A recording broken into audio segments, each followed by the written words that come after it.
Video अंत तक देखिएगा। चिराग पासवान जी से शिकायत रही पशुपति पारस जी को। मनाया क्या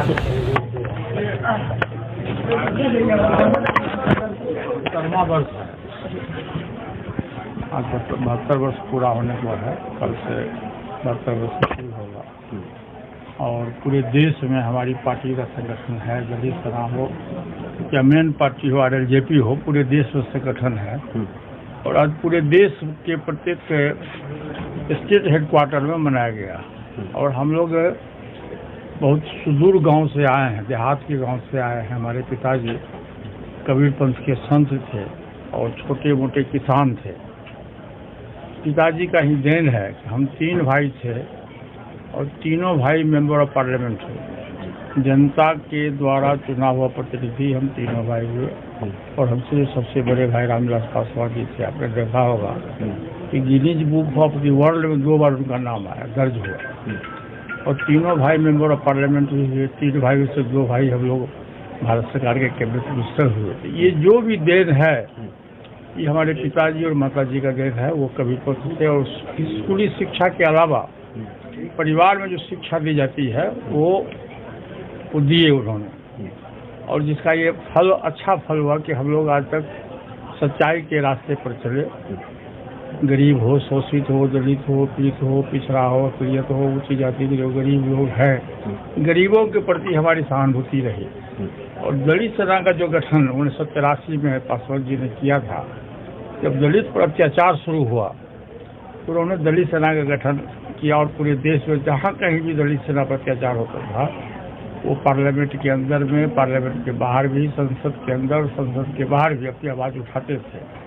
और अंतिम समय में जाते जाते उन्होंने मुझको राष्ट्रीय अध्यक्ष का पद, दलित सेना का राष्ट्रीय अध्यक्ष का पद दिया। और मैं भी पासवान जी के सपनों को साकार करने के लिए मैं भी पूरे देश में घूम के जहाँ कहीं भी आज के तारीख में भी दलित पर अत्याचार होता है मैं जाता हूँ, उनकी सुधि लेता हूँ, उनके सुख में दुख में मैं साथ रहता हूँ।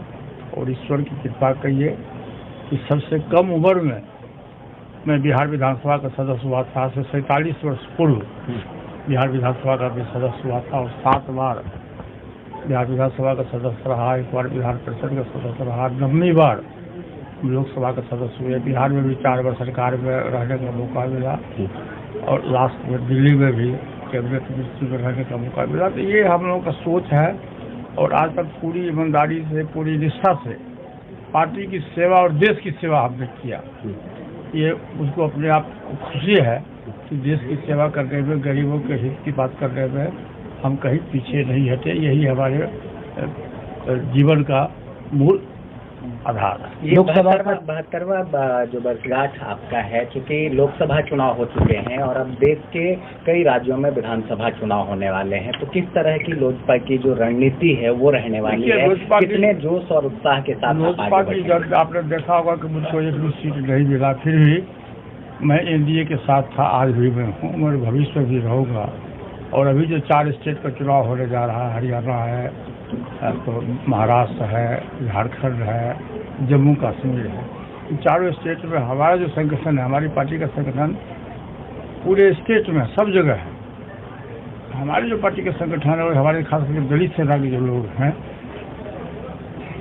NDA गठबंधन के जो भी उम्मीदवार जहाँ भी होगा, पूरी ईमानदारी और निष्ठा से हम उस उम्मीदवार को जिताने में हमारी पार्टी सहयोग करेगी। क्या पार्टी अपने बलबूते पे भी चुनाव लड़ेगी? वो तो समय की बात है, जब सीट मिलेगा तब लड़ेगा। वो तो परिस्थिति पर निर्भर करता है, उसको क्या परिस्थिति होगा, नहीं होगा, उस पर निर्भर करता है। आज चिराग जी की कोई शुभकामना आपको आई आपके जन्मदिन पर? नहीं।